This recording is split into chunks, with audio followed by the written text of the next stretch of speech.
Hello friends, welcome to SSC coaching centre. आज मैं आपके लिए साधारण ब्याज और चक्रवृद्धि ब्याज के जो पॉपुलर क्वेश्चन हैं, जो परीक्षा में 100% आते हैं, वही लेकर के आया हूं।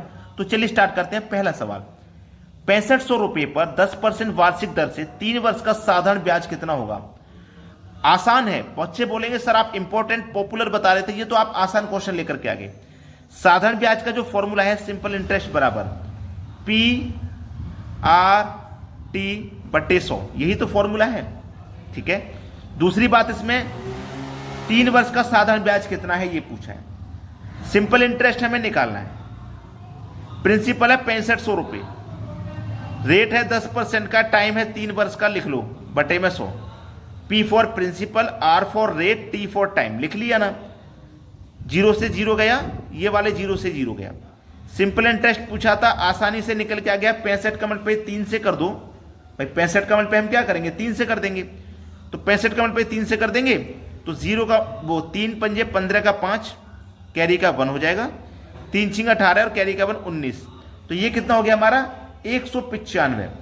कितना हुआ भैया 195 हो गया। और एक ये 0 जो बचा हुआ है ये आ जाएगा, तो 1950 हमारा साधारण ब्याज निकल के आ गया 1950। मतलब बी ऑप्शन बिल्कुल सही है। जिन बच्चों को टाइमिंग नहीं पता है वीडियो का, मैं बता देता हूं। सुबह के 11 बजे वीडियो आएगा, दोपहर के 3 बजे वीडियो आएगा, और रात को 7 बजे का टाइम हमने वीडियो का कर दिया है। यानी कि एक दिन में ये 3 वीडियो आपको मिलेंगे, जिससे कि आपकी तैयारी कम समय में जल्दी हो जाए। ठीक है। ये अच्छा सवाल आपको लगा, बेसिक लगा होगा कि सर आप तो सरल वाला आसान वाला लेके आ गए, आप तो पॉपुलर बता रहे थे। वीडियो को पूरा तो देखिए, आगे की तरफ तो बढ़िए। चलिए अब देखते हैं अगला सवाल। अगला प्रश्न है, 2000 रुपए का 15 माह का 6% वार्षिक दर से साधारण ब्याज क्या होगा। अब देखो महीने वाला सवाल आ गया। मैंने बोला था ना इंपॉर्टेंट और पॉपुलर है। महीने वाला आ जाए, दिन वाला आ जाए, ये कंफ्यूज करते हैं बच्चों को।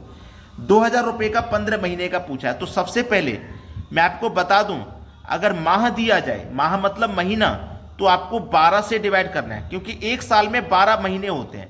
12 से डिवाइड करना है।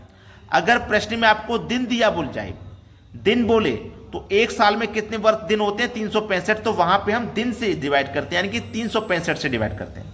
अब जो पिछले क्वेश्चन में साधारण ब्याज का फॉर्मूला मैंने बताया था, उसको लिख लो। सिंपल इंटरेस्ट बराबर पी आर टी बट्टे 100, इसको लिख लिया। सिंपल इंटरेस्ट पूछ रहा है क्या होगा, देखिएगा। प्रिंसिपल है 2000 रुपए का, रेट है 6% का, टाइम है 15 महीने का। कितने का 15 महीने का, तो मैं 15 लिखूंगा। महीने बोला है ना, तो इसको 12 से डिवाइड करते हैं, हमेशा याद रखना। और इस पूरे का बटा फॉर्मूले में 100 है, इस 100 को मैं यहां लिख लूंगा। 6 दुने का ये 12 कट जाएगा, 2 0 से 2 0 कट जाएगा, 2 से 20 कट जाएगा 10 बार में। तो सिंपल इंटरेस्ट निकल के आ गया कि नहीं आ गया। 10 का गुना 15 से कर दो, 150 आपका सिंपल इंटरेस्ट निकल के आ जाएगा।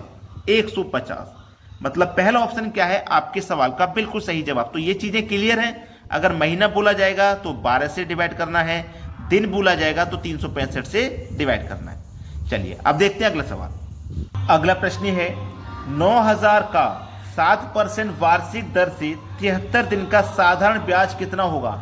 सिंपल इंटरेस्ट बराबर फॉर्मूला लिख लो, पी आर टी बट्टे 100। और मैंने आपको क्या बताया था, अगर माह दिया जाए, महीना दिया जाए तो 12 से डिवाइड करना, और यदि दिन दिया जाए तो 365 से डिवाइड करना।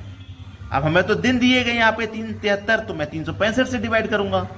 ठीक है। सिंपल इंटरेस्ट बराबर प्रिंसिपल है 9000 रुपया, रेट है आपके पास 7% का, और टाइम है 73 दिन का। तो इस 73 को हम क्या करेंगे 365 से डिवाइड करेंगे। अब फॉर्मूले के अनुसार बटे में 100। देखिएगा 2 0 से यहां पे सीधे सीधे मैं ये 2 0 कटा दूंगा। ठीक है। 73 एकम 73, 73 से 365 कटता है 5 बार में। क्लियर। चलो 5 से कटा दूंगा 90 को, ये 18 बार में कटेगा। अब निकल के आ जाएगा कि नहीं आ जाएगा। 18 का मल्टीप्लाई 7 से करो, फिर मल्टीप्लाई 1 से करो, तो 18 सत्ते 126 होता है। यानी कि सिंपल इंटरेस्ट आपका इस बार कितना निकल के आ गया 126 रुपए, जो कि हमारे सी ऑप्शन में दिया गया है। यह प्रश्न का बिल्कुल सही जवाब है। अब देखते हैं अगला प्रश्न। अगला प्रश्न है, 9000 रुपए पर 10% वार्षिक दर से 2 वर्ष का साधारण ब्याज तथा चक्रवृद्धि ब्याज का अंतर होगा। साधारण ब्याज और चक्रवृद्धि ब्याज दोनों का अंतर कितना आएगा वो बताना है, इसी रुपए पे निकालना है, इसी मूलधन पे बताना है दोनों। तो एक तो तरीका ये है कि पहले आप साधारण ब्याज अलग निकालो, चक्रवृद्धि ब्याज अलग निकालो, फिर दोनों का अंतर पता करो। और एक तरीका है कि एक ही फॉर्मूले से डायरेक्ट अंतर निकल के आ जाएगा, और वो फॉर्मूला क्या है मैं आपको बता दूं।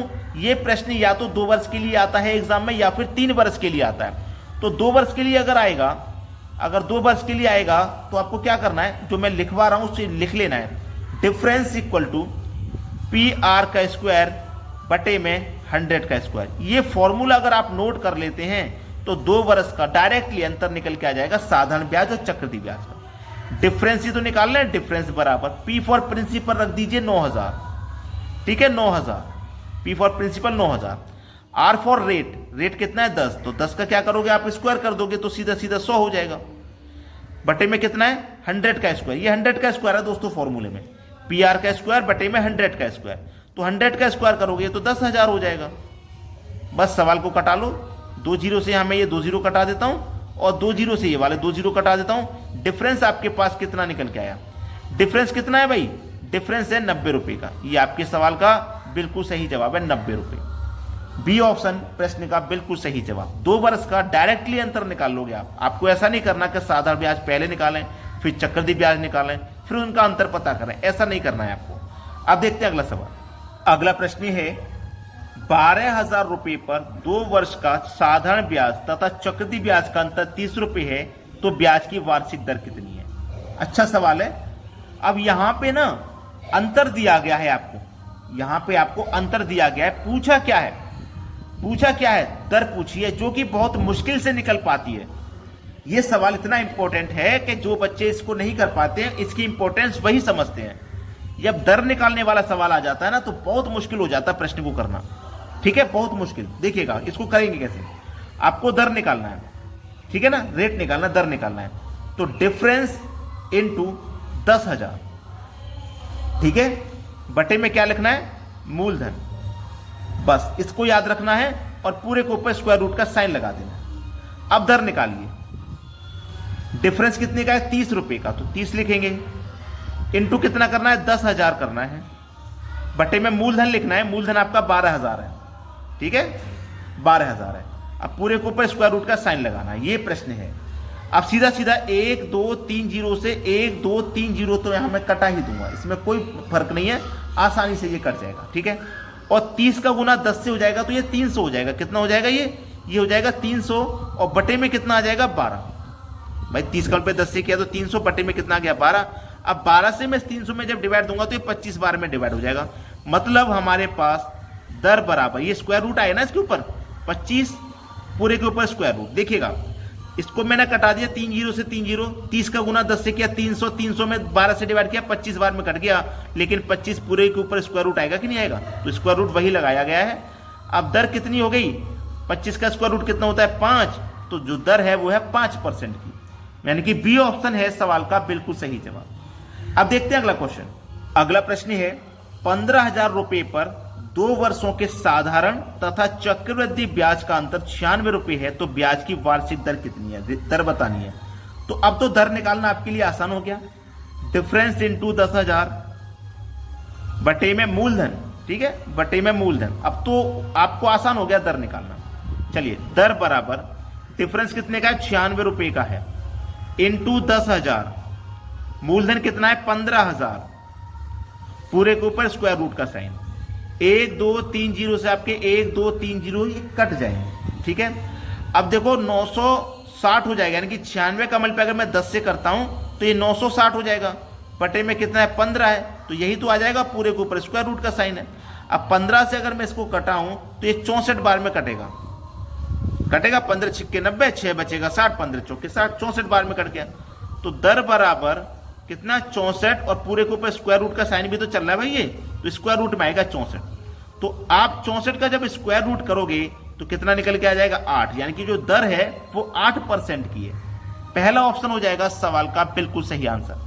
अब देखते हैं अगला क्वेश्चन। अगला प्रश्न है एक धनराशि चक्रवृद्धि ब्याज द्वारा 3 वर्षों में 2400 रुपए तथा 4 वर्षों में 2520 हो जाती है, तो ब्याज की दर कितनी है।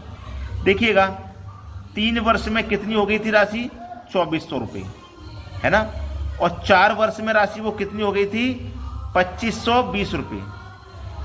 3 वर्ष में 2400, 4 वर्ष में 2520। तो 3 वर्ष से 4 वर्ष होने में कितना समय लगा? 1 वर्ष अधिक लगा, यानी कि 1 वर्ष हम बढ़ गए। और 1 वर्ष में अमाउंट कितना बढ़ गया? 2400 से 2520 हो गया, अमाउंट बढ़ गया आपका 120। ये जो अमाउंट बढ़ा है ये 2400 रुपये पर ही तो बढ़ा है, तो 2400 पे बढ़ा है। और प्रतिशत के लिए आप क्या करते हो? 100 से गुना कर देते हो, ठीक है। चलो 2 जीरो से आपके सीधे सीधे 2 जीरो कट जाएंगे। अब इसको हम कटाएंगे, 12 एकम 12 और 1 ही जीरो, और 12 दूनी का 24, और 2 से 10 को कटा दूंगा मैं 5 बार में। तो 5% ब्याज की दर कितनी हो जाएगी? 5% की, जो कि डी ऑप्शन में हमें दिया गया है। जितने भी बच्चे हैं अभी तक वीडियो को लाइक नहीं किया तो लाइक कर दें, और यदि शेयर नहीं किया है वीडियो को, उन सभी बच्चों तक शेयर कर दें जो घर पे रह के तैयारी करते हैं। ठीक है दोस्तों, धन्यवाद।